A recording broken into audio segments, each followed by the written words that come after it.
c'est un peu cette jalousie que les gens ont de se dire que voilà, on a des jeunes qui ont 18, 20, 22, 24 et qui vivent une vie de rêve en fait.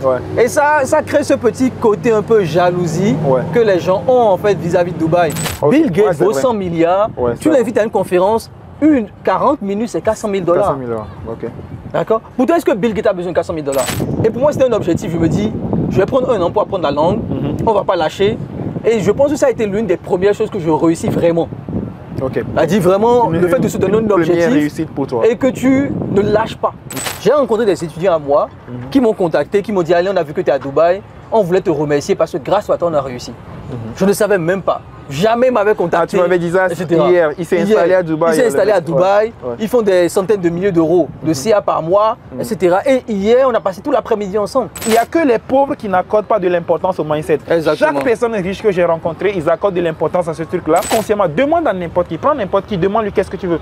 Tout le monde veut être riche, tout le monde veut gagner de l'argent, mais combien de personnes ont un vision board? Si tu ne prépares pas ton succès, tu prépares automatiquement ton échec. Exactement. Il ne faut pas croire que dans la vie, si tu ne sais pas où tu vas atterrir sur la réussite par hasard. L'option par défaut, c'est l'échec.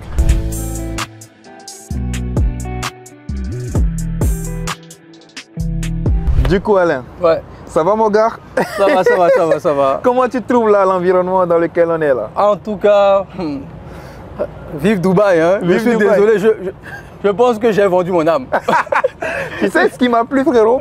Tout ce qu'on est en train de réaliser aujourd'hui, c'est quelque chose que tu avais prévu des mois en avant. Exactement. Tu dis, bon, James, je vais arriver à Dubaï, amène-moi sur un yacht. Voilà. On fait un podcast sur un yacht.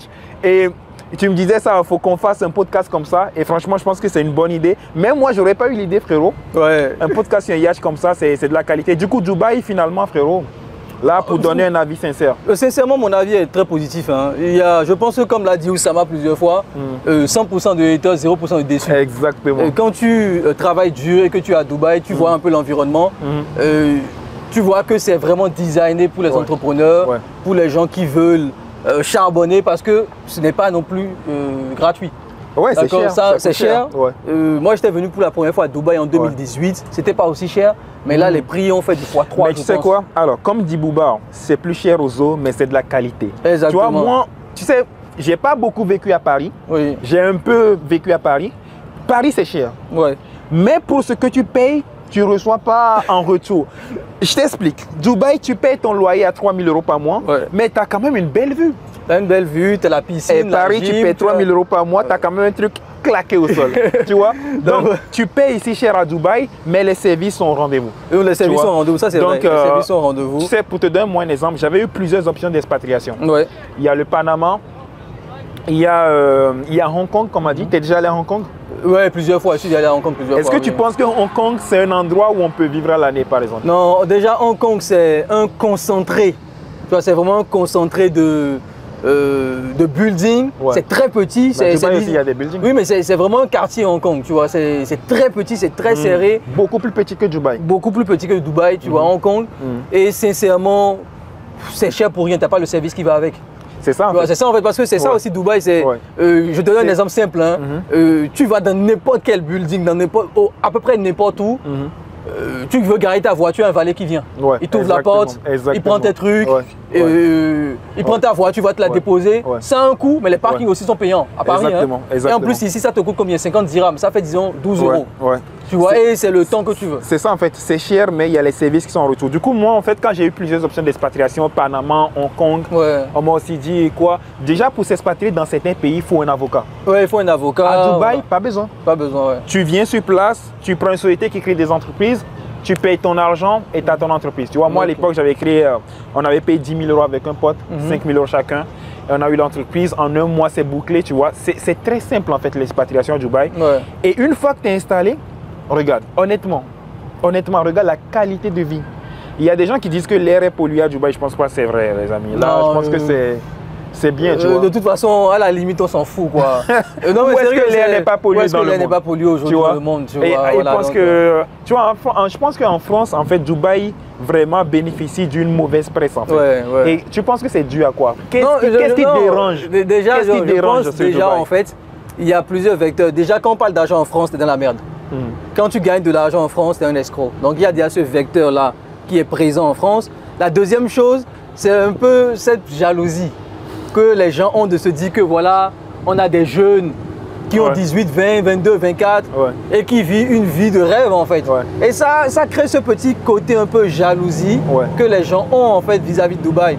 Troisième vecteur pour moi, c'est un peu les escrocs. Parce qu'il faut aussi dire quand même qu'il y a beaucoup de gens qui font des activités cheloues et viennent se cacher à Dubaï. Parce que derrière, ils se disent qu'ils sont en sécurité à Dubaï, ils vont pas... Bon, aujourd'hui, c'est plus la vérité. Hein. Si tu fais quelque chose, on te déporte rapidement la vue avec... ou que tu sois en avion avec pas mal... avec d'influenceurs qu'on a déportés, ils sont allés en prison. On a ce vecteur quand même qui fait qu'il y a cette mauvaise presse qu'il y a à Dubaï. Dernier, c'est les Arabes. C'est quand même un pays que les Arabes ont construit. Du coup, vu que c'est pas européen, casse un peu avec le truc de terrorisme, de toutes les associations qu'on peut faire sur les Arabes en fait. Et ça casse un peu ce délire qui fait un peu chier quelque part, tu vois. Je pense qu'il y a tous ces facteurs qui font que en vrai, les gens ne sont pas trop contents. Niveau qualité de vie, moi je valide. Tu sais, moi j'ai fait beaucoup de pays et je ne me vois pas vivre dans un autre pays que Dubaï en fait, tu vois. Bah ouais, je suis allé à plein d'endroits et Dubaï, c'est, en tout cas pour résidence principale, c'est Dubaï. Après, je peux toujours voyager, mais la base, ça doit être ici en fait. Après, c'est qualitatif. Pour moi, c'est un peu plus mitigé. C'est vrai que c'est fou, mais après je me dis, est-ce que... Tu veux pas faire de Dubaï ta base? Ouais, c'est pas sûr. Non, je ne pense pas. C'est vraiment cool, l'environnement est magnifique, il y a beaucoup d'activités, il y a un gros réseau d'entrepreneurs. Ça c'est vrai, de francophones en plus. J'ai rencontré Yomi, j'ai rencontré Antoine Blanco, j'ai pas vu Oussama parce qu'il n'était pas là. Je pense que j'ai rencontré Alec Henry. Alec Henry aussi, Tu rencontres à peu près tout le monde ici à Dubaï, tu vois. Il y a un très bon réseau. Il y a un très bon réseau par rapport à ça. Mais de la même manière, le seul endroit où moi je me sens vraiment libre ou à l'aise, c'est quand je suis en Afrique. Quand je suis à Lomé, quand je suis au Bénin. Et aussi, il faut dire que moi j'ai vécu comme un bon moment. Quand tu es venu en France à 17 ans, moi je suis venu en France à 20 ans, où j'avais déjà une expérience toute ma vie, j'avais déjà développé des amitiés solides en Afrique, qui fait que quand je vais au pays, je me sens vraiment beaucoup plus à l'aise que Dubaï. Du coup, toi tu veux faire de ta base l'Afrique et voyager. Là, je peux venir à Dubaï, etc. Tu vois. Et surtout, deuxième point, c'est aussi si tu as des enfants, est-ce que tu te vois vraiment vivre avec tes enfants avec des enfants? Moi, j'ai des potes qui ont des enfants ici. Par exemple, Dave PLD, tu connais. Avec sa femme, ils se sont installés ici. Ils ont des enfants qui vont à l'école française, etc. Donc, moi, c'est quelque chose que je me verrais faire, par exemple. Tu vois. Ok, d'accord. Du coup, tu sais, aujourd'hui, on va aussi parler de business, Alain. Un business que les gens, tout le monde fait, mais personne n'en parle. Devine. Un business que tout le monde fait, mais personne n'en parle. Yomi il le fait, tout le monde, tu le fais, je le fais, mais c'est un business dont très peu de personnes en parlent. Et moi, je pense qu'on devait mettre un peu plus de transparence dessus, parce que c'est un business comme un autre. Par exemple, c'est la vente de formation et de coaching. Tu penses qu'aujourd'hui, toi, c'est une grosse partie peut-être de tes revenus? Et est-ce que toi, tu es transparent dessus? Parce qu'il y a des gens qui posent la question, Alain, ou bien ils me disent, James, si tu gagnes autant d'argent, pourquoi est-ce que tu vends des formations? Moi, j'ai ma réponse pour ça. Et toi, en premier, est-ce que tu peux me dire qu'est-ce que tu réponds à ce genre de personnes? Moi, personnellement, c'est déjà... j'ai déjà même fait tout un podcast sur ça, sur la vente de formation. Est-ce que... pourquoi quand tu gagnes de l'argent, tu te sens obligé de vouloir vendre des formations, etc. Il y a tellement de réponses par rapport à ça. Moi, je n'ai aucun complexe par rapport à ça. D'accord. Et aujourd'hui, la vente de formation, je ne suis pas le plus gros marketeur. On en a parlé plusieurs fois ici. La vente de formation n'est pas la plus grosse source de revenus. On fait quoi? 10, 15 cas par mois par rapport à ça. Ce n'est pas encore le truc le plus fou. Donc, l'e-com continue à rester mon activité principale. D'accord. Jusqu'à présent. Voilà. Les autres sont mes activités secondaires parce que je n'ai pas un très bon marketing, il faut l'avouer. Mais ça, on va changer. Sur les formations. Sur les formations. Ça, on va changer. J'y travaille. Tu veux pousser, beaucoup plus par rapport à ça, pour atteindre un certain niveau de revenus. Maintenant, pour revenir à la question de base, aujourd'hui, je pense que si tu as une connaissance, surtout dans ce que nous faisons aujourd'hui, qui sont des activités qui ne s'enseignent pas à l'université. C'est vrai. Qui sont des activités qui sont totalement différentes du courant actuel. D'accord. C'est important d'enseigner ça aux autres parce que nous aussi, c'est parce qu'on a vu des gens le faire qu'on est rentré dedans. C'est parce qu'on a vu des gens qui étaient en Thaïlande, qui étaient à Bali. Et je me suis dit, mais attends, mais comment il a pu faire ça? Moi, j'ai un diplôme d'ingénieur à la base. J'ai fait un bac plus 7. J'ai fait un BTS d'abord. Je suis venu en France, j'ai repris pour faire un bac plus 5 pour devenir ingénieur, etc. Et aujourd'hui, je me dis, mon diplôme m'a servi à quoi? J'ai eu l'impression d'avoir perdu 7 ans de ma vie, en fait. Tu vois? Donc, Et c'est par hasard que je tombe sur un gars sur Internet qui te dit que moi, je vais t'apprendre comment tu veux gagner de l'argent, je vais t'apprendre comment avoir une vie sur mesure. Tu vois? Et je pense que c'est important d'enseigner ce qu'on fait. Tu vois? Et il y a même un Américain qui dit que si tu as une compétence, tu as le droit, tu as même l'obligation. De l'enseigner, l'obligation. Le droit de l'enseigner et l'obligation de te faire payer pour ça. Ok. Tu vois, parce que les gens n'accordent pas de la valeur à quelque chose qui est gratuit. Tu sais, ça c'est aussi quelque chose. Les gens disent, James, si ton but c'est d'aider les gens, bah pourquoi est-ce que tu le vends alors? Pourquoi est-ce que c'est payant? Et là, Sam Moments, il a répondu, c'est quand la dernière fois que tu as accordé de la valeur à quelque chose qui est gratuit. Mais moi, je vais te donner encore une autre réponse par rapport à ça. Quand moi je suis venu sur YouTube de 2019 à 2021, je donnais des coachings gratuits. Okay. Pendant 2 ans, j'ai aidé les gens vraiment gratuitement. Je faisais des appels gratuits, je faisais des choses gratuites. J'en ai fait aussi plein de potes, etc. Quand tu fais des trucs gratuits, à un moment donné, il faut savoir que ce qu'on valorise, ce n'est pas le fait de facturer de l'argent, c'est de facturer le temps. Bill Gates vaut 100 milliards, tu l'invites à une conférence, 40 minutes, c'est 400 000 $. 400 000 $, ok. D'accord. Pour toi, est-ce que Bill Gates a besoin de 400 000 $? Non. Il n'a pas besoin. C'est juste parce qu'il prend son temps pour venir à ta conférence. Exactement, il prend son temps et surtout, il prend sa connaissance. L'information qu'il a, et tu sais que cette information-là sera rentabilisée. Au-delà de ça, quand on dit on vend des formations, mais regarde, on fait j'ai plus de 450 vidéos YouTube sur ma chaîne. Gratuitement. Gratuit. Personne ne t'a payé pour les poster. On va pas payer pour ça. Même YouTube me donne combien? 200 €, 300 €. Moi, je gagne rien sur YouTube. Tu vois, 200, 300 €, tu ne gagnes pas grand-chose sur YouTube. C'est maintenant que je suis en train de pousser pour avoir quand même des revenus via YouTube. Parce que quand même, faire une vidéo, regarde, on a loué un bateau ici. Près de 1000 €, d'accord? Pour faire un podcast qui soit gratuit sur YouTube. Ouais, c'est vrai, personne ne paye pour ça. Personne n'a payé pour ça. Pour apporter de la valeur, personne n'a payé pour ça, on est d'accord? Donc il y a pas mal de choses qui sont déjà payantes à notre niveau. La caméra que j'utilise vaut 2300 €. Ta caméra vaut 4000 €.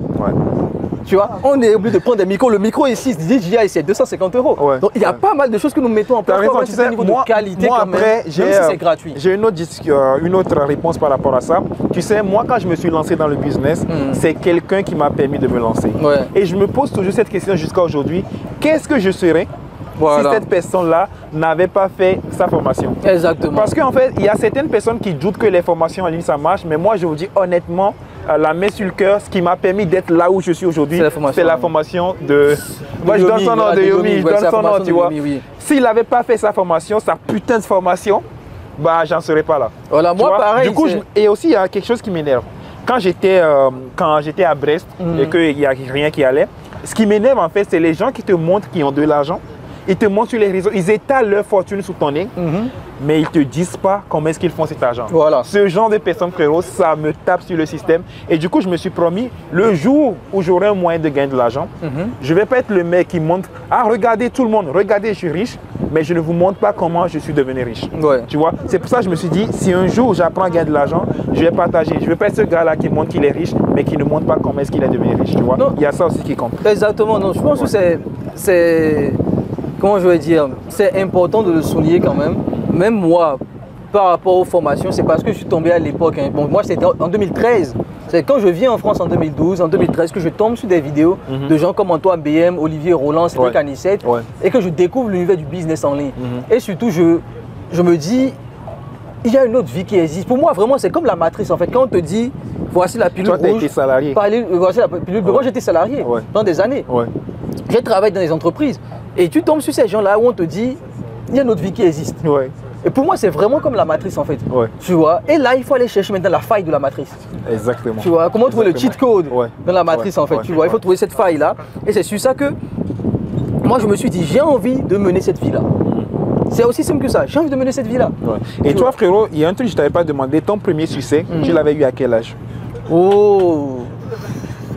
À 27 ans. À 27 ans? À 27 ans. 27, du coup, oui, 27 ans. Quel sentiment ça fait quand tu as 27 ans, tu vois, et tu vois des gamins de 19 ans poser des trucs de 50 ans? Moi, je l'ai dit. Tu l'as eu, ce sentiment? Oui, mais moi, l'une des choses qui, qui a fait que je n'ai pas ce que j'ai dit, j'ai commencé le business. Je découvre le business en ligne en 2013. Je me lance en 2014 avec le marketing de réseau, en 2014. Et j'ai mon premier succès en 2019. En juillet ou 2019. Donc c'est 5 ans après. 5 ans après. J'ai même plus de 5 ans parce que je découvre le marketing de réseau en mars 2014. J'oublie même pas. Ouais. Donc c'est plus de 5 ans après que je découvre, j'ai mon premier succès et tout. Et l'une des choses, et je le dis souvent aussi dans certaines vidéos, c'est que je suis dans un groupe Facebook avec Shopify Ninja, un truc comme ça, ou Shopify Warriors, c'est un groupe Facebook. Et les gens galèrent, tout le monde galère un peu, tu sais, c'est pas facile. Ouais. Et tout le monde pose des questions. Et il y a un petit, il a 17 ans, il fait un long post, tu vois. Et dans le post qu'il fait dans le groupe Facebook, il fait les screenshots des premiers messages qu'il postait il y avait un an. Il posait des questions, il fait tout le post, donc il structure bien son post. Et il met à la fin une dernière image, aujourd'hui, 70 000 $. Today, le petit a 17 ans. Et moi, j'ai 27 ans, je me dis, il y a un problème. Je me dis, mais attends, mais soit je suis con, soit il y a quelque chose qui ne va pas. Il y a quelque chose qui ne va pas. Donc, tout ça, ça te réveille, tu vois. Moi, ça me réveille. Je dis, non, il ne faut pas que j'abandonne ce truc-là. Parce que je ne peux pas accepter qu'un petit de 17 ans fasse son 10K. Et toi, tu es là avec ton boulot. Et surtout, c'est un boulot où je gagne 2300 € net. Il y a aussi un truc, frérot. Il y a certaines personnes qui pensent que le business en ligne, c'est pour les jeunes, c'est pour les gamins. Tu vois, j'en ai vu comme ça, c'est souvent des pères de famille, des mères de famille qui se disent, bon, James, est-ce que moi aussi je peux le faire? Parce que quand je vois dans tes témoignages, bon, souvent on voit des gamins, des jeunes, est-ce que je peux le faire? Selon toi, qu'est-ce qui cause cette façon de penser là où les gens se disent, c'est peut-être pas fait pour moi, je suis trop vieux pour ça, qu'est-ce que tu penses? Le business en ligne, tout le monde peut le faire à n'importe quel âge. D'accord? Il n'y a pas que l'e-commerce, il y a le copywriting, il y a le consulting aussi comme business. Il y a tellement de business en ligne, il faut juste savoir, et tout marche. Il faut juste savoir ce qui, le business avec lequel tu auras le plus d'affinité si tu veux. Tu vois? Donc c'est ça en fait. Le truc en fait, c'est que ceux qui n'ont rien à perdre, souvent c'est les jeunes. C'est exact. C'est pour ça en fait qu'ils se lancent avec beaucoup plus d'énergie. Avec beaucoup plus d'énergie, tu vois? Quand tu es un père de famille, où tu as des enfants, tu as une famille, tu réfléchis autrement. Parce que tu dois prendre en compte tout ça en fait. Tu ne peux pas avoir la même niaque, tu vois, qu'un jeune de 17, 18, 19, 20 ans qui n'a rien à perdre. Tu ne peux pas en fait. Donc c'est tout à fait normal que les adultes, les gens de plus de 40 ans ou de 50 ans ont beaucoup plus de doutes, tu vois, et se disent que putain, est-ce que c'est fait pour moi? Et aussi, tu sais, on le dit souvent, quand tu veux changer le monde, change le monde quand tu es célibataire. Parce que si tu es marié, tu ne peux pas changer la chaîne de télé. Tu ne peux même pas changer la chaîne de télé. C'est pas là que tu vas commencer par changer le monde. Voilà, mais en vrai, c'est toujours possible, tu vois. Non, c'est possible. Moi, j'ai eu des gens de 60 ans en coaching. Même, je peux te le dire, il y a une question que tu me poses souvent. Pourquoi je suis beaucoup focus sur les Africains, sur l'Afrique? Tu vois. Et si tu regardes mes premières vidéos en 2020, j'étais un peu généraliste. Je parlais un peu à tout le monde, etc. Et j'ai vu en fait que ceux qui me faisaient confiance, ceux qui achetaient mes informations, ceux qui me contactaient, c'était les Africains d'Afrique ou de la diaspora. À 95%. Donc j'ai switché un peu mon message pour que mon message soit cohérent par rapport à ceux qui achètent chez moi. On dit le marketing, c'est la discrimination. Tu élimines les gens qui ne sont pas intéressés et tu te concentres sur les gens qui sont intéressés. Deuxième chose aussi, ceux qui s'identifient à moi. À ton histoire. À mon histoire. Ça va être difficile pour un blanc de s'identifier réellement à Alain Semevo. Et je peux te dire, tous les blancs que j'ai eu en coaching réellement, à 95%. Ils sont en couple avec des noirs? Pas du tout. C'est des blédards. C'est des Roumains qui sont venus en France. C'est des Russes qui sont venus en France. Tu vois, c'est tous les gens qui s'identifient en se disant qu'Alain a quitté son pays, il est venu en France. Et il a pu le faire. Et il a pu le faire. Moi aussi, j'ai quitté l'Ukraine, moi-même j'ai quitté. Et ils s'identifient par rapport à ça en fait. Tu vois. Donc, ce que j'ai remarqué aussi, même les Noirs qui sont nés en France ne prennent pas de formation chez moi. J'en ai eu très peu qui prennent des formations chez moi. Donc, à partir de ce moment où tu connais ta cible, tu connais ton avatar, ça ne sert à rien de parler à tout le monde. C'est pour ça qu'aujourd'hui, je ne parle pas à tout le monde. Mais il y a des gens qui, dans mon discours, résonnent avec eux, tu vois, qui résonnent pour eux et ils se disent que bon, même si Alain, il est africain, même si il vient du bled, même si son discours résonne avec moi, je vais travailler avec lui. Franchement, ça c'est intéressant. Et il y a aussi un sujet que j'aimerais aborder, c'est par rapport à la Chine. Et toi aujourd'hui, frérot, je pense que tu es devenu un spécialiste de la Chine un peu sur YouTube. Et je t'encourage vraiment sur cette voie-là. Vraiment bombarde sur la Chine autant que tu peux. Maintenant, aujourd'hui, qu'est-ce que tu fais concrètement en Chine? Parce que souvent, je vois tes vidéos, tu es souvent en Chine, tu montes des usines, tu montes des produits. Alors, c'est quoi tout ce business-là autour de la Chine? Qu'est-ce que tu fais concrètement et qu'est-ce que tu essaies de montrer aux gens à travers tes voyages en Chine? Non, en fait, le truc avec la Chine est venu vraiment par hasard. Sérieux? C'est pas quelque chose que... Je suis parti en Chine en 2014. J'avais une amie qui était en Chine avec qui je suis allé à l'école. Elle m'a ajouté sur Facebook. et je vois qu'elle est en Chine. Je dis, mais qu'est-ce que tu fous en Chine? Pour moi, à l'époque, la Chine, c'était Jackie Chan, c'était Jet Li. Je ne connaissais absolument rien sur la Chine. Vraiment, c'était Jackie Chan, c'était Jet Li. Pour moi, la Chine, tu vois. C'était tout. Parce qu'à l'époque, comme beaucoup de personnes, je pense, on était intéressés par Naruto, par Dragon Ball Z. Donc, c'était le Japon. C'était le Japon, le rêve. Et même, je me rappelle, mon école d'ingé donnait des cours de japonais. Je m'étais même inscrit à ces cours de japonais à l'école d'ingé. Tu vois, donc, pour moi, c'était le Japon. Tu vois, je rêvais d'aller au Japon, etc. Tu vois. Et cette copine-là me dit, Alain, bah, je suis en Chine, pas si tu veux. Ok. Tu vois, il y a pas mal de Béninois aussi ici et tout. Et donc, c'est comme ça. Je ne sais pas, comme ça, je me dis, ok, vas-y, je vais aller en Chine. Et je me retrouve en Chine en 2014. 2014. Ok. C'était quoi l'objectif? Juste pour visiter? Non, visiter. Juste pour visiter. Oui, voir mes amis. Tu vois, c'est des amis d'enfance, etc. pour visiter, tu vois. Donc, on se retrouve là-bas, en Chine, et je kiffe. Parce que déjà en 2014, tu avais déjà des motos électriques, tu avais les buildings. Je dis, souvent, je dis, Dubaï, tu vois, tout ce qu'on a là. En Chine, c'est un village, ça. Tu vas n'importe où en Chine, tu as ça. N'importe quelle ville. N'importe quelle ville en Chine, ça, tu as tout ça. Mais qu'est-ce que la Chine a de moins que Dubaï? Peut-être le service. Les services. Les services. Okay. Mais niveau architecture? Oh non, ils ont niqué. Même Dubaï, eux-mêmes ils savent, ils ne peuvent pas tester. Niveau architecture, ils ont envoyé là-bas trop haute. Tu vois. Niveau techno, etc. Tu vois. Donc, pour moi, en fait, moi, je kiffe la Chine. Et quand je reviens de Chine, je me dis, il faut que j'apprenne le chinois. Parce que déjà, ce qui m'a choqué, c'est de voir des Noirs parler chinois. Des Blancs parler chinois. Parce que pour moi, il n'y a que les Chinois qui peuvent parler chinois dans le monde. Non, mais sérieux, pour moi, c'est qu'il n'y a que les Chinois. C'est une langue très compliquée, c'est des caractères. Et ce qui est bizarre, parce que le japonais utilise des caractères chinois. Mais en même temps, le japonais, pour moi, c'était cohérent. Ça paraissait un peu plus simple. Alors que le japonais est difficile plus que le chinois. Bon, ça, je sais pas. Quand tu connais, tu comprends que le japonais est trop difficile plus que le chinois, tu vois, à apprendre. Tu vois, du coup, je me dis, ok, je vais apprendre. Et c'est comme ça que 2015, je me dis, résolution de l'année, je vais apprendre le chinois. Et j'ai même un de mes amis qui est même là, qui se cache là, qui est même là ici. C'est lui qui paye le cours, parce que c'était 250 €, j'ai même pas 250 €. Donc c'est lui qui me fait le prêt pour que je paye le cours de chinois. Ah ouais. C'est pourquoi il réclame ses intérêts maintenant. Il réclame ses commissions. Tu vois, c'est lui qui paye le cours en fait. Et pour moi, c'était un objectif. Je me dis, je vais prendre un an pour apprendre la langue, on ne va pas lâcher. Et je pense que ça a été l'une des premières choses que je réussis vraiment. A dit vraiment le fait de se donner un objectif pour toi. Et que tu ne lâches pas. Tu vois. Et c'est là, je lâche pas, je tiens. Tous les jours, j'apprends le chinois 2 heures par jour. Je prends une formation en ligne de quelqu'un qui s'appelle Cédric Beau. Je charbonne dessus et en un an, je passe les examens.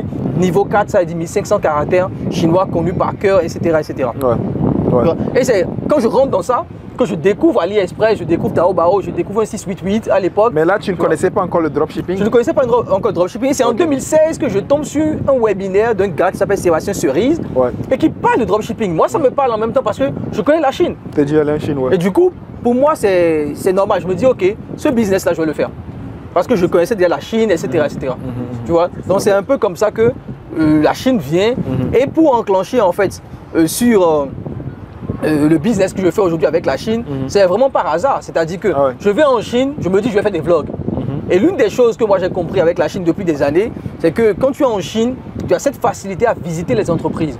Il y a pas de, c'est pas comme à Dubaï où dit caméra not allowed partout, on ne peut pas filmer. Non, déjà les Chinois, ils peuvent même pas dire ça. Ils ont 1000 caméras pour une personne. Donc déjà, filmer comme vous voulez. C'est la norme en fait. C'est la norme, donc tout le monde se filme et tout. Il n'y a pas de secret industriel comme on fait souvent en France. Il y a des secrets industriels, mais dans la plupart des cas, quand même, les Chinois font truc là quoi, te laissent filmer en fait. C'est pas un problème pour eux. Tu vas dans les usines, après s'il y a des choses, les top secrets qu'ils ne veulent pas, ils vont te le dire, bon, ne filme pas cette partie. Mais tu peux filmer, mais ne mets pas en ligne. Nous, on est parti voir des entreprises, chinoises qui sont des entreprises d'État, tu vois, des Chinois, des trucs gouvernementaux et tout. Top secret, top niveau qu'on a filmé sur téléphone, même si je ne l'ai pas posté sur YouTube, mais comment on a filmé. Tu vois. Du coup, c'est quoi le message que tu essaies de transmettre en partageant tout ce que tu fais en Chine? Non, pour moi, en fait, c'est que quand tu viens en Chine et que tu vois les usines, tu visites les usines, tu vois les prix, tu te dis que mais pourquoi les Africains viennent à Dubaï pour acheter? Ben ça, c'est complètement débile en fait. Parce que Dubaï, il n'y a pas d'industrie. Il n'y a pas d'industrie à Dubaï. Du coup, quelqu'un qui me dit, ouais, je vais acheter à Dubaï pour aller vendre, mais il faut aller là où on fabrique les choses. Parce que ce qu'il y a à Dubaï, c'est fabriqué en Chine. C'est fabriqué en Chine. Du coup, il faut aller directement à la source. Donc, du coup, moi, c'est ça en fait qui me C'est bizarre. Qui me dérangeait un peu. Mais pourquoi d'où vient cette idée en fait? Non, c'est parce que Dubaï a un bon marketing. Et aussi, il faut le dire, les trucs sont pas chers à Dubaï. Tu vois? Bah, mais ils achètent aussi en Chine. Ils achètent en Chine, mais eux vont acheter tellement en gros qu'ils auront des prix très bas. Parce que quand tu vas sur AliExpress, Alibaba, tu vois, on te dit, si vous achetez un, c'est 50 €, vous achetez 10 000, c'est 20 €. Ouais, c'est ça. L'unité. Ouais. Tu vois? Donc Dubaï, je pense qu'eux capitalisent dessus, ils vont acheter, c'est pas, peut-être pour 1 million, ils vont avoir le truc à 10 € pas cher, ils pourront venir le mettre ici. Peut-être qu'il y a aussi le billet qui compte. Bon, ça compte pas parce que si tu vas acheter des trucs pour plusieurs millions, le billet ça compte pas. Tu vois. Le billet ça compte pas, mais il faut pas oublier aussi que à Dubaï il n'y a pas beaucoup d'imposition sur les coûts. Donc il n'y a pas du tout en fait. Il n'y a pas du tout d'imposition, donc du coup ça revient quand même très très bas. Ok. Tu vois, donc c'est ça aussi qui fait que Dubaï a un très bon marketing vis-à-vis de ça. Deuxième chose aussi, c'est aussi parce que les Africains ne connaissent pas la Chine. Tu vois, tout ce qu'ils savent de la Chine, c'est que c'est des produits de mauvaise qualité, c'est du TOC, c'est pas intéressant. C'est même plus vrai aujourd'hui. Aujourd'hui, les produits, c'est de la qualité. Exactement, tout est fabriqué en Chine aujourd'hui. Tu vois, même l'iPhone est fait en Chine. C'est ça, je dis souvent, c'est l'exemple que je donne aux gens. Tu vois, l'iPhone qui est l'archétype de la qualité. Même ça, c'est fait en Chine. Du coup, tu me sors plus l'argument de en Chine, il n'y a pas de produits de qualité. Tu vois. Exactement. Tout est fait en Chine. Tout est fait en Chine. Qu'est-ce qui n'est pas fait en Chine? Qu'est-ce qui n'est pas fait en Chine? Et tu sais, hier, je regardais une blague d'un mec qui disait quand les Chinois voyagent dans le monde, par exemple, ils viennent à Paris, ils veulent acheter des souvenirs et ils rentrent chez eux, ils se rendent compte que le souvenir qu'ils ont acheté à Paris, c'est made in China. Made in China aussi, tu vois, c'est vrai, c'est vrai. Ouais, moi, ça me tue à chaque fois que je vois des amis chinois qui viennent acheter des tours Eiffel, des statues de la tour Eiffel à Paris. Sous la tour Eiffel, alors que c'est fabriqué en Chine. Alors que c'est fabriqué chez eux, tu vois. Mais bon, voilà, c'est le marketing. Donc, je pense que Dubaï a un très bon marketing. Et aussi, il y a aussi la Turquie qui a un très bon marketing aussi, où beaucoup d'Africains iront acheter des produits en Turquie, tu vois. Donc, nous, on voulait un peu éviter ça. Et on voulait montrer les vrais prix aux Africains et surtout la qualité parce que souvent quand on entend parler de la Chine, on entend toujours parler de la mauvaise qualité. Et nous on voulait montrer cette bonne qualité. Et quand tu montes les usines, sur le terrain, ça se voit que le fait d'aller dans les usines, de faire des partenariats. Et aujourd'hui on a pas mal d'hommes d'affaires qui nous contactent même, qui veulent venir en Chine avec nous, qu'on les accompagne. C'est comme ça vraiment sur des vidéos YouTube comme ça que l'idée m'est venue de sortir un programme pour apprendre aux gens parce que j'ai vu qu'il y avait un vrai désert en fait. Sur le fait de à part toi, je connais personne qui parle de la Chine activement sur YouTube. Non, il y a sur le marché anglophone, mais pas beaucoup non plus. Peut-être sur le marché anglophone. Pas beaucoup non plus. Sur le marché francophone, en fait, il faut comprendre aussi que les Africains ont cette mentalité où, quand je connais quelque chose qui marche, je ne vais pas le dire. Quand je sais que ça marche, je ne pense pas que ce soit que les Africains, il y a plein de personnes qui ont cette mentalité. Surtout en Afrique. Moi, je le remarque beaucoup. Je vais te donner un exemple simple. Pourquoi je dis surtout en Afrique? Je regarde chez les Blancs. Presque tous les milliardaires ont écrit un bouquin. Dis-moi un milliardaire africain qui a écrit un bouquin. Qui a expliqué sa réussite? Qui a expliqué comment il a fait? Combien de documentaires on a eu sur nos milliardaires africains, même sur Dangote, où on l'a suivi pendant des jours. Les documentaires sur Bill Gates, on a fait des films. Pourtant, ils ne sont pas morts, hein? Ils sont encore vivants, mais on a fait des films, on a écrit au moins 10 bouquins sur eux. Ce n'est pas peut-être parce qu'il n'y a personne qui leur propose des documentaires. Non, je pense aussi qu'il y a ce volet. Moi, je suis persuadé que c'est ça. Parce que nous, on fait des vlogs en Afrique. Souvent, on appelle les entrepreneurs. Il faut essayer de les capter. Je tombe sur des entrepreneurs très intéressants, mais qui refusent. Ah non, moi, je ne veux pas me montrer sur YouTube. Je n'ai pas envie de faire telle chose. J'ai pas envie de faire telle chose. C'est des choses que nous on rencontre sur le terrain. Alors que je tombe sur des gens qui ont des histoires passionnantes, qui peuvent motiver les gens. Tu vois? Mais ils refusent de l'afficher, tu vois. Donc il faut beaucoup travailler. Aujourd'hui, on a vu Philippe Simo qui fait ça, qui invite de plus en plus. Et ils acceptent de plus en plus, mais tant mieux. Mais ce n'est pas évident. Ouais, c'est bien ça. Tu vois, moi je pense que les Africains doivent partager leur expérience, doivent partager comment ils sont devenus riches. Et les Africains souvent ne le partagent pas parce qu'ils se disent qu'ils vont se créer des concurrents. Moi je le sais parce que souvent quand tu parles avec des entrepreneurs, je connais des entrepreneurs en Afrique brillants, mais tu leur dis mais pourquoi tu ne parles pas de ton business? Même beaucoup de gens aussi me disent parfois, même Alain, si ça marchait vraiment, tu allais le cacher. Pourquoi tu allais me faire une vidéo sur YouTube pour en parler? C'est pas vrai. Si ça marchait vraiment, ça marche et tu en parles. Pourquoi tu te crées des concurrents? Alors je dis mais attends. Pas vraiment. Regarde tous les gars chez les Européens. Et c'est justement pour ça que je pense pour moi, qui a été l'un des échecs de la civilisation de nos parents, ou en tout cas de nos prédécesseurs, c'est d'avoir gardé toute la culture africaine en majorité orale. Ouais. Ça n'a pas été écrit. Voilà, beaucoup de choses n'ont pas été écrites, ce qui fait qu'aujourd'hui, quand on essaie même de se défendre sur des choses, on n'a pas les preuves. Parce que parfois même, la plupart des livres qui parlent d'Afrique, c'est les Blancs qui l'ont écrit. Ouais. La plupart de nos livres, c'est les Blancs qui l'ont écrit. On dit souvent que l'histoire est écrite par le vainqueur. Ouais, c'est vrai. Tu vois? Ouais, donc, c'est aussi des cas à ne pas sous-estimer. Tu vois? C'est pour ça même que j'ai écrit le livre aussi. Ouais. Est-ce que dans le livre que tu as écrit, tu as raconté un peu ton parcours aussi? Rapidement, l'idée n'était pas de faire un livre autobiographique dans un premier temps. Peut-être de parler d'être focus vraiment sur l'e-commerce. Mais après, on va parler de l'autobiographie aussi. C'est un livre qui sortira. En gros, si c'est possible, est-ce que tu peux nous dire un peu de quoi est-ce que tu as parlé dans le livre à peu près? Oui, bon, le livre, c'est de parler de l'e-commerce, de la manière dont moi je fais l'e-commerce. Avec les marques. Avec les marques chinoises, le fait de faire des partenariats avec les marques chinoises, etc. C'est sur ça que moi je me suis focalisé. Et ça te permet de faire la transition, tu vois, du dropshipping vers la création de marque facilement, sans vraiment te prendre la tête avec le packaging, avec tous les trucs que tu dois mettre en place en fait. Ok, et dans le livre, en gros, tu expliques tout ça. Et tu sais, ta façon de faire les marques, est-ce que c'est quelque chose, tu vois, dernièrement, tu l'avais expliqué dans le dernier podcast, etc. Mais est-ce que tu penses que c'est quelque chose qui est accessible à tout le monde? Parce que moi, quand tu me l'expliques, je vois juste un problème. Si je ne trouve pas de marque déjà en Chine, qui a déjà les logos, etc., comment est-ce que je peux créer ma marque dessus? Parce que toi, aujourd'hui, tu as une marque, mais tu bosses avec une marque, en fait, qui est déjà existante en Chine, et tu as eu l'exclusivité de leur nom. Du coup, imagine le produit que moi je veux vendre, ils n'ont pas de marque. Comment je fais? Non, presque tous les produits ont une marque en Chine. Ça, c'est une chose. Comment les trouver? Il y a une plateforme AliExpress qu'on appelle AliExpress Premium qui répertorie toutes les marques chinoises. Mais aussi, et je te dis que ceux qui veulent et qui se mettent au boulot feront. J'ai rencontré des étudiants à moi qui m'ont contacté, qui m'ont dit allez, on a vu que tu es à Dubaï, on voulait te remercier parce que grâce à toi, on a réussi. Je ne savais même pas. Jamais m'avait contacté. Tu m'avais dit ça hier. Il s'est installé à Dubaï. Il s'est installé à Dubaï. Ils font des centaines de milliers d'euros de CA par mois, etc. Et hier, on a passé tout l'après-midi ensemble. Ces gars ont exécuté ma méthode à la perfection. C'est-à-dire que même moi, j'étais choqué. Ils m'ont dit, en fait, tout ce que j'ai dit, quand j'avais dit, vendez des sacs à dos, vendez des chaussures, ils ont fait la même chose. À l'époque, j'avais dit, ils ont dit, allez, surtout en 2021, tout ce que tu disais, on l'a fait.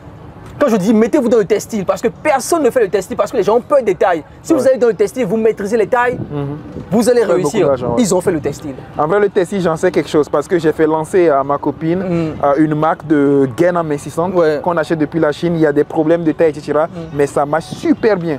Aux Émirats Arabes Unis avec du cash on delivery. Et c'est une marque. Mais on n'a pas fait comme toi. On a demandé au fournisseur de mettre le logo dessus. Oui, vous pouvez faire ça. Mais ça marche très, très bien, ça, par exemple. Exactement. Tu vois. Donc c'est quelque chose qui est important, tu vois, c'est quelque chose qui est important quand même à souligner, c'est que ceux qui écoutent et qui appliquent ne verront pas les problèmes, etc. Parce qu'il y a toujours une solution à tous ces problèmes-là. Ok. Tu as raison. Que la plupart des gens, en fait, vont rester focus sur les problèmes et ne vont pas aller au-delà de ça. Ouais, c'est vrai. Tu vois, c'est tout, hein. C'est vrai. Tu sais, de toute façon, c'est ça. Hein. Quand on veut, on peut, tu vois. Quand on veut, on peut. Les gens qui cherchent des excuses, de base, ils ne sont pas là pour trouver des solutions. Tu vois, donc celui qui veut vraiment, il trouve des solutions, il ne trouve pas des excuses, tu vois. En gros, prochain sujet, frérot. Là, on a vu la Chine, on a vu les formations, on a vu l'e-commerce, les marques, la question de marque. L'un des sujets aussi que je voulais qu'on aborde, c'est la question du mindset. Et je t'ai présenté Sam Ovens la dernière fois. Et ceux qui ne le connaissent pas, sincèrement les gars, allez voir Sam Ovens. Et surtout, regardez ces vidéos d'il y a 5 ans, 6 ans, 7 ans. Parce que ces nouvelles vidéos, bon, il parle d'autres choses, il n'est plus trop de school, etc. Et voilà, il parle de SaaS, etc. Allez voir ces anciennes vidéos, les amis, et vous allez être choqués. Et qu'est-ce que toi tu penses de Sam Ovens? Alors, tu sais quoi, frérot? À partir du jour où tu m'as présenté Sam Ovens, j'ai plus jamais lâché ce mec-là. Regarde. Tu sais, tu te souviens qu'on avait fait l'appel là, il y a plusieurs mois de cela, et que tu m'as présenté Sam Ovens. Une semaine après, j'ai fait que regarder ces vidéos. Et même là, avant de venir au podcast là, quand on est en train de tourner là, j'étais en train d'écouter la nouvelle vidéo que tu m'as présentée là, l'alchimie Alchemy of Self. L'alchimie de soi. Et du coup, Sam Ovens, c'est quelqu'un qui a vraiment changé mon mindset. Et pourtant, j'étais quelqu'un qui disait en fait que j'avais un bon mindset avant. Mais cette personne-là a apporté quelques précisions, quelques clartés. Et comme tu disais tout à l'heure, vraiment pour toutes les personnes qui ne connaissent pas Sam Ovens, il faut que vous le connaissiez parce que cette personne-là, il change vraiment votre vision du business. Et moi, principalement, ce que j'ai appris avec cette personne-là, c'est cet aspect d'avoir un track record, par exemple, de tout ce qu'on fait, de noter à quelle heure tu te réveilles, à quelle heure tu vas dormir, qu'est-ce que tu manges, avoir en fait un suivi quotidien de ce que tu fais et à la fin de la journée, donner une note. Est-ce que c'est une journée réussie ou est-ce que c'est une journée échouée? Et pourquoi tu fais ça? Parce qu'en fait, si tu ne suis même pas tes habitudes, si tu ne suis pas ce que tu fais au quotidien, tu ne sais même pas si tu es en train de perdre ou si tu es en train de gagner. Exactement. Tu vois, parce que c'est lui qui ne fait pas d'évaluation à la fin de l'année. En fait, il ne connaît pas sa note en fait. Il sait, le mec, il est désordonné dans sa vie, tu vois, il est déboussolé, il ne sait pas où il va. Du coup, avec Sam Ovens, tu sais exactement si tu es en train de gagner ou si tu es en train de perdre dans ta vie.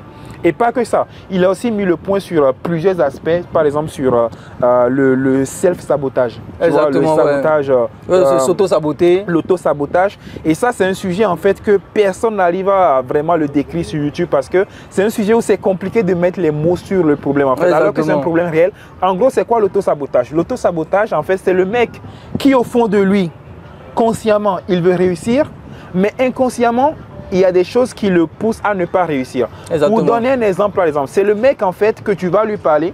Il a créé plein de boutiques e-commerce dans sa vie.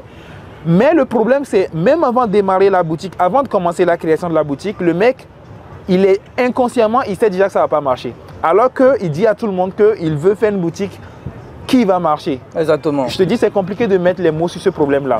En gros, le mec, il fait les choses consciemment pour que ça marche, mais inconsciemment, il est fait pour que ça ne marche pas. Exactement. Et ça, c'est l'auto-sabotage. Et Sam Ovens, en fait, il a donné des solutions contre ce problème-là. Et ce problème-là, en fait, pour le résoudre, il faut diriger son inconscient vers la réussite en fixant des objectifs clairs, en faisant de l'affirmation. Tu vois, c'est des choses qui aident. Et surtout, ce qu'il a dit et qui est important, c'est de créer un manifeste. C'est ça. C'est-à-dire que pour moi, la solution même au self-sabotage, le fait de s'auto-saboter, c'est le manifeste. C'est le fait de d'écrire qui tu veux devenir, mais dans tous les moindres détails. Et c'est ça l'alchimie de soi. Avoir un vision board qui est vraiment clair. Qui est clair, tu as remarqué, même te dit de décrire comment tu vas t'habiller. Exactement. Qu'est-ce que tu manges? C'est quoi ta coupe de cheveux? C'est qui ta femme? Il te dit pas mal de choses. Donc c'est un document parfois qui fait 10 pages, 15 pages.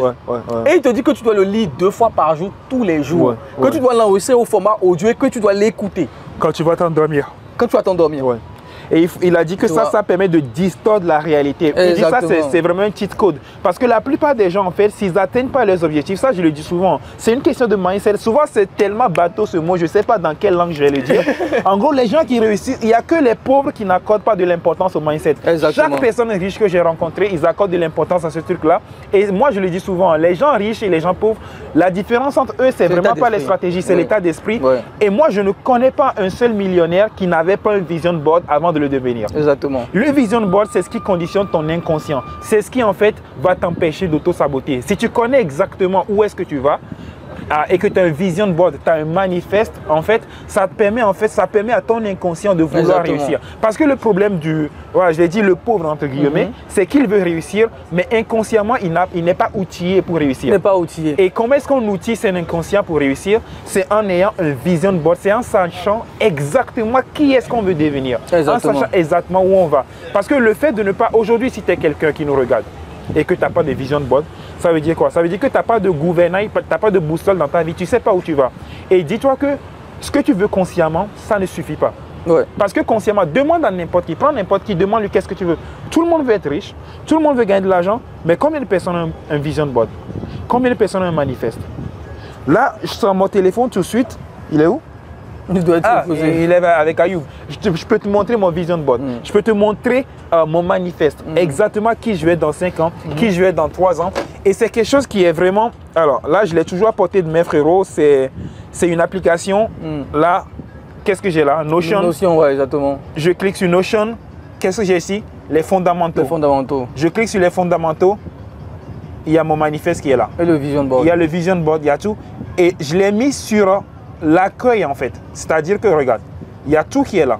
Et ça, je le regarde plusieurs fois par semaine. Et c'est sur l'accueil de mon téléphone. Et c'est pas pour rien. Parce que ça permet en fait de savoir à chaque fois où est-ce que tu vas dans ta vie. Et de ne pas te perdre. Et les gens qui n'ont pas ça, en fait, ils ne savent pas où ils vont. Et quand tu ne sais pas où tu vas, tu ne peux pas aller à destination. C'est ça que Sam Ovens dit. Si tu ne sais pas où tu vas à l'aéroport, et tu ne sais pas là où tu veux aller. Exactement. Tu vas atterrir dans le trou du cul du monde. C'est exactement ça. Alors que tu ne veux pas aller là-bas, tu vas atterrir n'importe où. Il y a aussi un mec qui dit, si tu ne dis pas à la vie ce que tu veux, la vie prendra les décisions à ta place et souvent, ce n'est pas dans ton intérêt. Exactement. Tu vois, ceux qui traversent la vie avec une volonté consciente de exactement où ils vont, c'est finalement ces gens-là qui arrivent à destination. Parce que le mec, en fait, il y a des gens, en fait, ils se font bouger par le vent. Si le vent les mène à gauche, bah, ils vont à gauche. Si le vent les mène à droite, ils vont à droite. Non, toi, tu ne dois pas être ce mec-là. Toi, tu dois être le mec, tu sais où tu vas. Voilà là où je vais aller. Voilà ce que je vais obtenir. Et bah, dis-toi, il y a un truc tout con. C'est les gens qui savent où ils vont. C'est les gens qui savent ce qu'ils veulent qu'ils l'obtiennent. Exactement. C'est la première étape. Et aussi, l'une des choses, c'est que souvent, tu as rencontré des gens qui n'ont pas besoin de tout ça, mais qui vont réussir. Ah ouais? Qui n'ont pas besoin de tout ça, mais qui n'ont pas fait tout ça. Qui n'ont pas fait tout ça, en fait. Qui vont réussir parce que, quelque part, c'est inné en eux, c'est automatique. Moi, j'ai des amis qui, quand ils décident de faire quelque chose, ils veulent le faire, quoi. C'est comme ça. Et du coup, il est déjà préparé, c'est tellement dû à son éducation et tout, tu vois. Je connais un gars, même en Estonie, qui n'a jamais fait de méditation, qui n'a jamais écrit ce qu'il voulait, mais il avait une compétence à haut revenu et il a développé une entreprise à 150K par mois, tu vois. Alors que c'est des choses, le mindset, c'est des choses qui ne lui parlent pas, tu vois. Ça, c'est possible aussi de tomber sur des gens, mais c'est très rare. La plupart des gens normaux, tu vois, ont besoin de cette structure pour faire rappeler tout le temps à l'inconscient, d'accord, qui ils veulent devenir. Sinon, comme l'a dit aussi Sam Ovens, c'est que il y a la dualité, tu vois, en nous. Celui que tu veux devenir, celui que tu veux devenir et celui que tu es aujourd'hui. Et les deux sont constamment en guerre. Moi, c'est ce que j'oppose, en fait. J'oppose le conscient à l'inconscient. Tout à l'heure, je disais, tu demandes à n'importe qui qu'est-ce qu'il veut. Ils vont te dire la réussite, l'argent. Mais la plupart des gens n'y arrivent pas. Exactement. Pourquoi? Parce qu'en fait, le conscient et l'inconscient sont opposés. C'est ça que je dis en fait. Le conscient, c'est ce que tu dis. C'est ce que tu dis vouloir. Exactement. L'inconscient, c'est ce que tu veux vraiment. Ou alors, pas ce que tu veux vraiment, c'est ce que tu t'es préparé à obtenir. Tu vois? Et dis-toi que les gens qui n'ont pas de vision board, ils sont préparés en fait à l'échec. Il y a un mec qui dit en fait que si tu ne prépares pas ton succès, tu prépares automatiquement ton échec. Exactement. Faut pas croire que dans la vie, si tu ne sais pas où tu vas atterrir sur la réussite par hasard. L'option par défaut, c'est l'échec. J'ai envie de dire, l'option par défaut, c'est-à-dire si tu n'as pas de vision board, tu vas échouer, c'est par défaut en fait. Tu vois, c'est comme si le mec il dit ouais, je fais du surplace. Dans la vie, on ne fait pas du surplace. Dans la vie, soit tu avances, soit tu régresses. S'il n'y a pas de surplace. Si tu n'as pas de vision board, il ne faut pas croire que tu vas échouer en fait. Tu vois, donc l'option par défaut, c'est l'échec. Donc le fait d'avoir une vision board, c'est de préparer son succès. Et c'est quelque chose qui est, moi je pense que c'est obligatoire. En tout cas, je le dis à tout le monde que je connais. Non mais ça c'est clair et vraiment, je vous conseille les gars, allez regarder les vidéos d'il y a 5 ans, 4 ans de Sam Ovens. Il a fait une très belle vidéo qui s'appelle Faire face au diable, Face Off the Devil. Vous avez retrouvé sur YouTube, Faire face au diable. Après il a fait une deuxième vidéo qui s'appelle La discipline de moine. The Monk-like Discipline. Tu sais que cette vidéo-là, je l'ai traduite en français, mais je ne l'ai pas sortie. Je pense que peut-être je vais le sortir. Voilà la vidéo, la discipline de moine. Donc allez regarder cette vidéo-là. Ça va vraiment vous permettre de mieux structurer ce que vous voulez et de travailler dans ce sens-là. Et surtout, après c'est en anglais Sam Ovens et c'est ça qui est un peu compliqué pour certaines personnes. Mais faites le nécessaire pour... il parle très lentement. Voilà, donc normalement, mais si tu ne maîtrises pas l'anglais, tu peux comprendre, Mais si tu ne maîtrises pas trop, tu n'as pas besoin d'avoir un bac+5 en anglais pour comprendre ce qu'il dit. Et je pense vraiment que c'est le point essentiel de la réussite de n'importe qui, c'est d'avoir l'état d'esprit pour ça, de se donner des objectifs, d'essayer de tout faire pour les atteindre et surtout d'être clair sur ce qu'on veut. Tu vois, et moi, cette année, par exemple, je suis en train de reprendre tout ça. Je suis en train de regarder encore les vidéos pour rétablir, parce que ma vision a un peu changé et tout. Il y a beaucoup de choses que j'ai laissées, il y a beaucoup de choses que j'ai revues, par exemple. Et Sam aussi le dit, il y a des fois où tu évolues et tu changes le manifeste. Ton manifeste, en fait. Donc, c'est quelque chose que tu dois réécrire même chaque année. Et là, ça fait depuis 2019 que je n'ai pas réécrit. Et cette année, je suis dans une grosse réécriture parce que ma vision a totalement changé. Tu vois, le Alain Semen d'il y a 5 ans, ce n'est pas forcément la même personne. Il y a d'autres types d'expériences. Et là, je suis en train de totalement changer cette vision-là pour avoir une nouvelle vision maintenant, d'accord, et avec de nouveaux objectifs beaucoup plus audacieux aussi. T'as raison. Je pense qu'on va finir sur ces paroles. Et vraiment les gars, ça fait plaisir. Je pense aussi que l'une des raisons pour lesquelles les gens aiment beaucoup aussi Dubaï, c'est le fait d'avoir des entrepreneurs de qualité aussi aux alentours, de pouvoir tomber sur des bonnes personnes, de pouvoir être en communication ou en tout cas échanger avec ces gars-là parce que ça permet d'avoir des insights, ça permet d'avoir les bons contacts parce que qu'on a compris aussi quand tu as rencontré Antoine Blanco et quand je l'ai rencontré aussi après que la force de leur réseau ou la force de ce qu'ils font, ça compte beaucoup. C'est aussi parce qu'ils ont des bons contacts. Tu vois, et franchement, c'est une grosse partie. C'est une grosse partie de la réussite. Le réseau. Hein. Il n'y a pas meilleur endroit pour faire un bon réseau d'entrepreneurs que Dubaï. Tu vois. Donc, en vrai, c'est une des raisons pour lesquelles moi j'aime aussi Dubaï. Tu vois. Tu peux toujours rencontrer des gens qui font beaucoup d'argent. Et il suffit d'une information pour vraiment changer complètement ton business. Un contact qu'on te passe, une info qu'on te donne qui te donne plus confiance.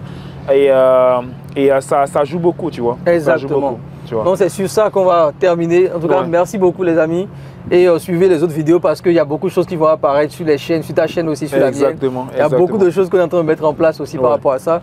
Parce qu'on a appris pas mal de choses ici à Dubaï. Exactement. En tout cas, merci beaucoup James. Ok les amis, du coup on se retrouve dans la prochaine vidéo. Bye bye.